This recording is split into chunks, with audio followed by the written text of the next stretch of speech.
Welcome into the Beat Sessions, your place for all things music. I'm your host, Mitchell Weary. Let's talk about this new record from Steven Wilson, entitled The Overview. He released that on March 14th. This is the 8th solo studio album for the Porcupine Tree frontman and his follow-up to 2023's The Harmony Codex. And Steven Wilson is one of those guys that has quietly had a massive influence on so much of the music that we have listened to over the last 35 years. And going back even further, because his influence extends beyond the music. It gets into how we listen to it and how we experience it. And I love that about him as well. He has built a reputation and a career off of pushing boundaries, pushing the limits of what music can and should be, and doing it on his own terms. And I've always really admired him for that. I think to some degree there can be complications with that, though. He certainly has ruffled the feathers of fans with some of his endeavors, ruffled the feathers of some fellow artists. I think most recently the whole thing with Playboi Carti is hilarious. I have a guy that I work with that was like, "You need to talk about music, man." And I was like, "I'm not going to talk about that record." But here we are talking about Playboi Carti, and it makes sense to a certain degree. It's kind of silly that Steven was even bothered by the fact that he didn't get the number one spot on the UK charts ultimately. Never seemed like the type of thing that he cared about. But Playboi Carti's new record music, the type of ambitious endeavor that it is, that pursuit of, again, pushing the boundaries of what a genre and what music can be in general, I think is what is at the heart of that project. I think it's very disjointed. Some ways it's kind of a content dump. Feels like there's a lot of songs that are incomplete. But I think to some degree, a guy like Steven Wilson has had an impact on Playboi Carti. I think the major difference between those two records is you look at who produced them. You look at The Overview and it's Steven Wilson. You look at the Playboi Carti record music, and there's like 1,000 producers on it. It is insane how many people had their hands in working on the production of that record. So I think that Steven comes from a genuine place. In some ways, he's kind of acting like a crotchety old man, but I get where he's coming from. And the idea of The Overview is an album that makes total sense for him to pursue, not just the concept of space and the cognitive shift that experience can create, or any type of awe experience for that matter. I think that, talking about that context, it really is an amazing thing for any human being to experience. This moment of awe, this occurrence that makes us feel more connected to the world around us, to the people in it. It's a really healthy thing. We don't have to go to space to do it, but even, going on a good hike and finding a good view and watching a sunset, or just, hunting around and, finding a secret waterfall or anything that extends beyond what we consider to be the daily norm. I think that pursuing these type of things as often as we can is really healthy, no matter what. And so that's what this record feels like in a lot of ways.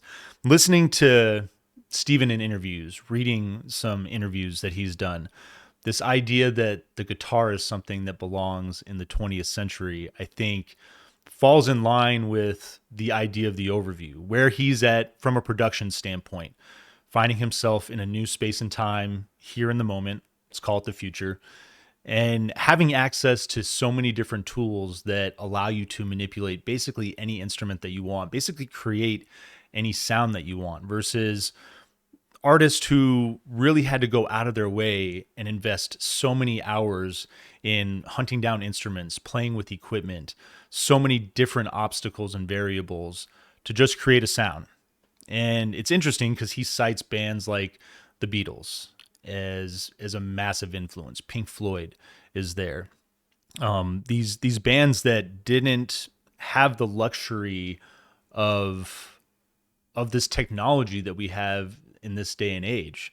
Who knows what they could have done from an efficiency standpoint if they were able to just press a button and get the sound that they wanted. So I think that there's an authenticity there that he says he's not really that keen about pursuing. And I feel somewhat of a disconnect for that reason with this record, with with his mindset there. And I think that that's a disconnect with the concept in general. This idea of going to space is something that is limited to very few.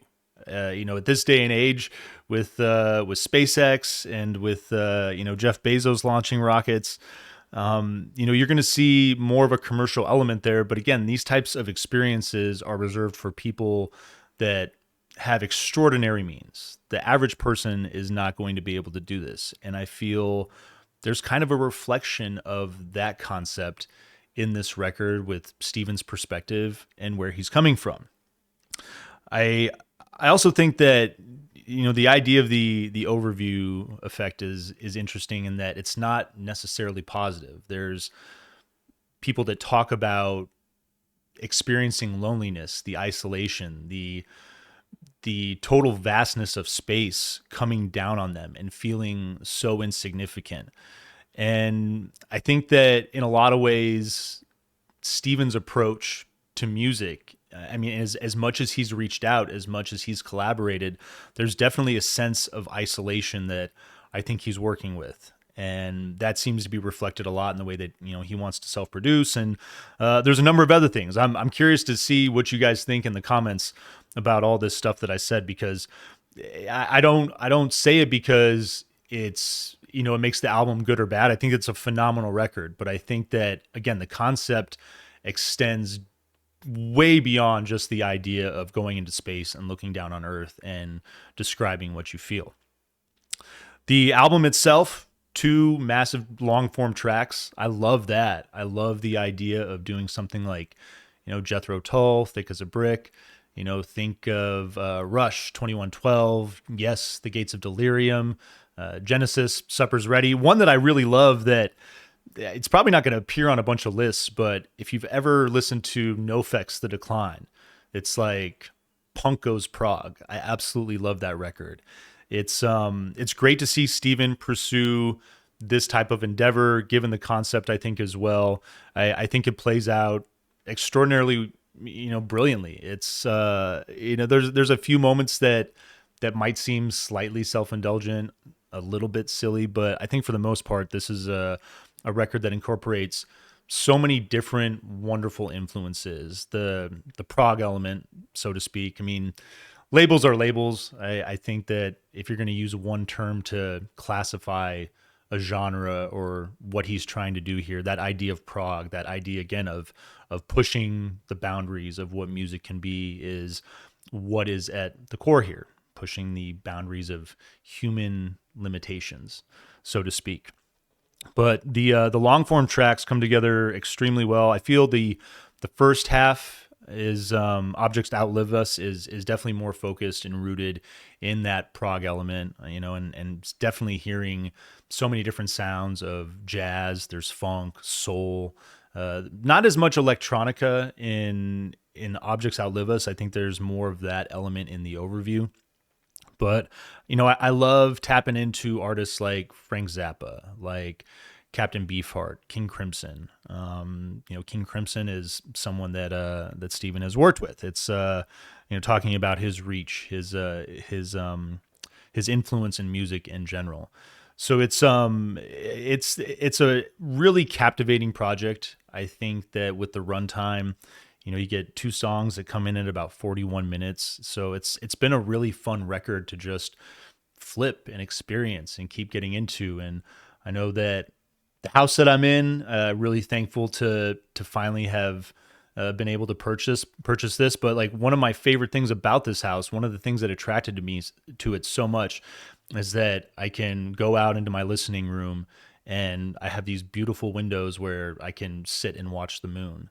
And that is an experience that very much is falling in line with what Steven is trying to do here, trying to create this appreciation for the natural world that we live in, creating something that allows us to do that without having to spend hundreds of thousands of dollars to go into space and to have that view, to have that perspective. I think that, through records like this, through virtual reality, spit that out, there's so many different ways to have that awe experience and to feel inspired and to feel connected, to acknowledge that, we are just such a little blip in the span of time, and that, being here by whatever means it is, whether you believe in a God, whether you believe it's a random occurrence, knowing that, space is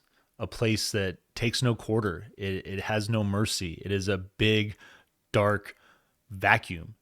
And the fact that we have this great little space that keeps us safe, that keeps us fed and nourished, and allows us to go beyond the scope of just simply surviving, of just simply maintaining, to actually have a human experience is pretty cool. The record, actually, if you are going to stream it, I think this is kind of a unique way to do it. You can listen to both tracks, and then there's a breakdown. So we're going to get into the breakdown list of tracks. It's going to open up with Objects Outlive Us on the first half, No Monkey's Paw. It's got this big monastic vocal with soaring melody. Light droning synth is going to work in behind the vocal. Complementary harmony that comes into play on this. You get minimal components that work in and out on the track. A dark spoken word element that appears just for a moment. And that's something that you're going to see be reprised throughout the record. And then the song builds back to this ethereal state. And I should say real quick too, Objects Outlive Us. Obviously, Steven is there. But I think it's super cool that Andy Partridge from Ecstasy is helping him as from a writing standpoint on this first side. So really cool to have him aboard. You have Willow Beggs on vocals, Russell Holzman on drums, Theo Travis, great on the flute and saxophone on both sides. Randy McStein on guitar, sound effects, vocals, and then Adam Holzman working with the Hammond organ, Mellotron, piano, the Rhodes. So I just wanted to give a shout out to all the personnel there before we get any further into this. The Buddha of the Modern Age is the second component of the track, let's call it. I really like what's going on here from a lyrical standpoint. Pull some of this up. The Buddha of the modern age is barely paid a minimum wage to dole out truth and healthy karma, the same he gave to our forefathers. When once we reached to touch the sky, now we have no need to try. The blurred photos of ghosts of men, such permanence we don't comprehend. Slaughter the sacred cow to stuff our stupid mouths, already fit to burst through the insatiable thirst. Great wordplay. I'm really loving his writing on this particular portion of the track. To kill over and over, we interloopers the inferior species, we interloopers the inferior species, wallow in our own feces, gazing down at our navels and no longer able to find some kind of perspective. He keeps going on. Glory to pathways of dopamine. Really insightful lyrics. Really cutting to the kind of toxic portion of the human existence, this need to just feel constantly stimulated to pursue physical desires, so to speak, and not, taking the time to, do things to enhance our consciousness, to enhance that scope, and to try to step outside of what that means to just live in a physical body. So really enjoying the lyrics there. Great piano and slightly dissonant at points. The percussion's going to just consist of really nice cymbal work to open this track. Vocals are going to take the lead right up to about a minute, and then the song fills out with a classic pop element, grows in intensity until about the last 10 seconds, and then the piano trickles out to open into the next section. Meanwhile, similar piano style intro. The drums slowly build in like a stop and go fashion. Big time contemporary jazz feel on this song. Synths that work in and out. Enjoys playing with space. I really like that. I mean, a lot of this album does. It makes sense. But I like the way that this particular portion of the track is working with space. The moments of instrumentation are great. Second verse is going to start with a minimal vocal, acoustic rhythm, and piano builds behind that vocal, and then great harmonies. They're going to take a really nice lead there. And then I really love the way this song it takes a total right-hand turn right into this like gnarly heavy bass line. Driving drums, big guitars. Really just love the effects that are working in there, and it's gonna finish off by returning to that opening mood in the coda. This is a kind of song that, I mentioned a number of artists before, but I failed to mention guys like, Steve Vai or like Joe Satriani, guitar virtuosos. And I feel that, there's, I don't think that Steven is is nearly as good on guitar. He's very talented, but he's not nearly as good as those two guys. But as far as what he's trying to put together on this track, there's a lot that reminds me of the work that those guys have done over the years, and I enjoyed that portion of it for that reason. The Cicerones is your fourth section of the track. Light arpeggiated acoustic guitar is going to fade in on an electric lead. It's going to dance around. Strings are going to swell in to usher a great piano piece. Percussion's going to be there as well. It's going to work from like a classic pop and jazz foundation. So again, that jazz influence is enormous on, throughout the record, but I really feel on this first side as well. Track is going to build in intensity and pursues more of a rock and roll fashion as it finishes off. So really enjoyed that kind of shift there in that part. Arc and Cosmic Sons of Toil is, Arc is the second part of Cicerones. It's that's the part where you get that pop jazz foundation building into intensity. Forgive me there. And then the next part, Cosmic Sons of Toil, is got this piano-led instrumental with driving rhythm. There's lots of psychedelic sci-fi synths that are at play here.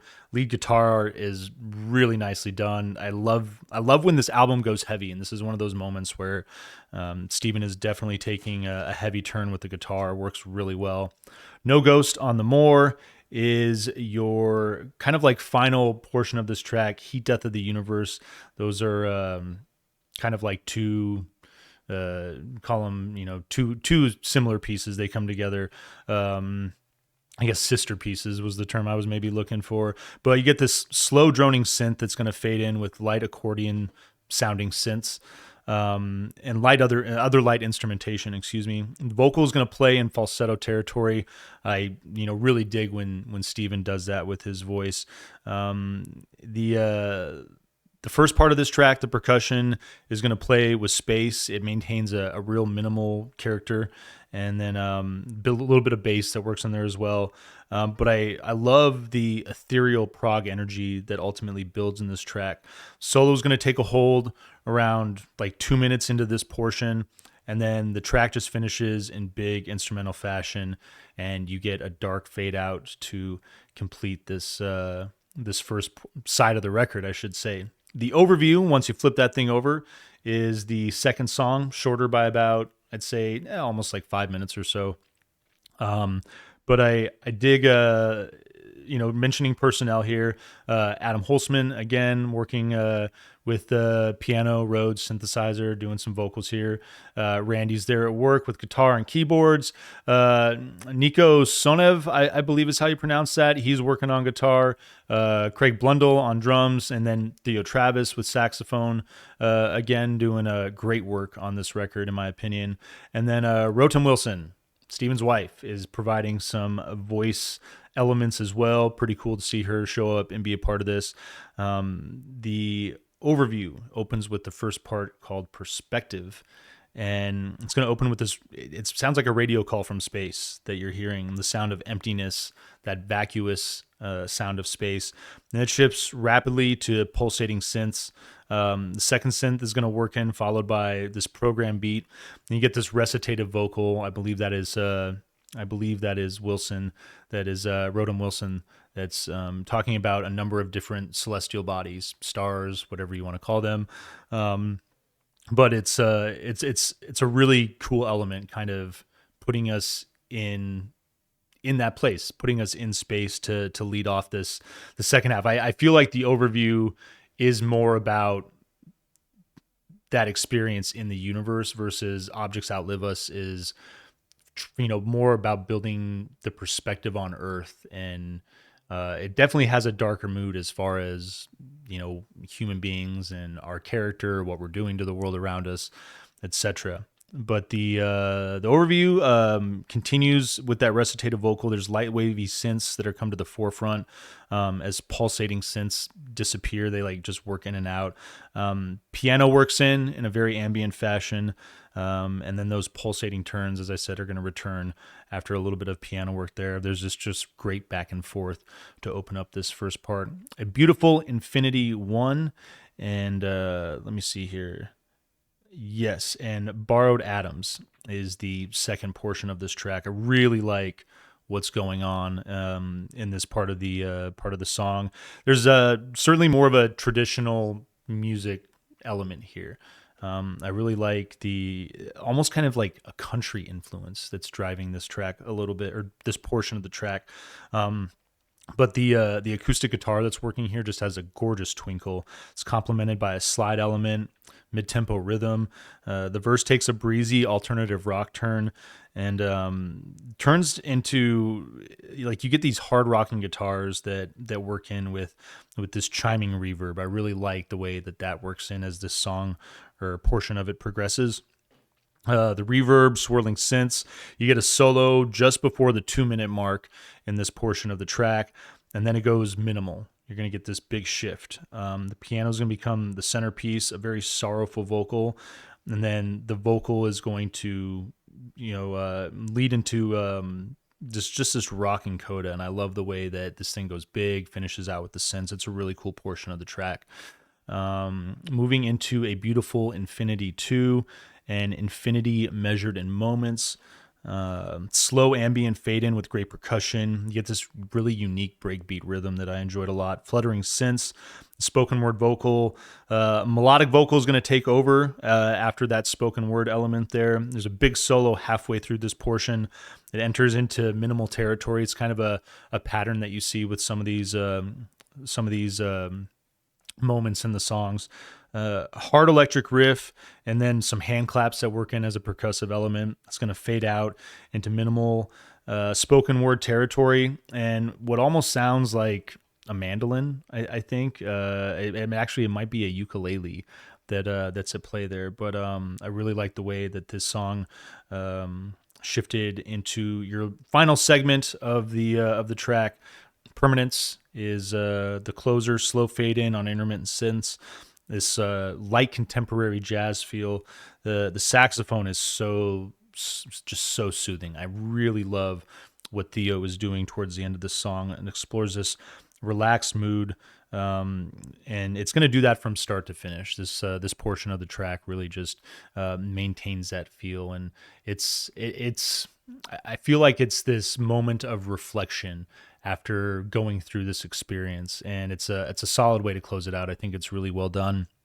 Definitely would recommend giving this album a go.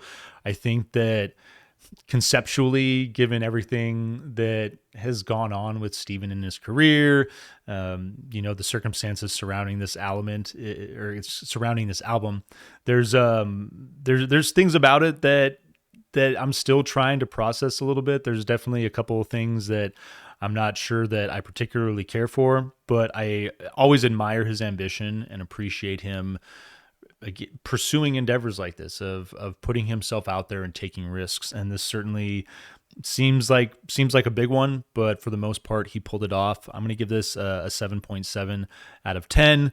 Certainly picked it up at the record store. I've been enjoying just the one track on each side. I think it's a really cool feature of the record. And I hope you guys enjoy this project. I hope you find this review helpful as well. Please like this video, share it, subscribe to the channel, do all the things to help me blow this project up in 2025, and stay tuned throughout the week for more album reviews. We'll see you next time on the Beat Sessions.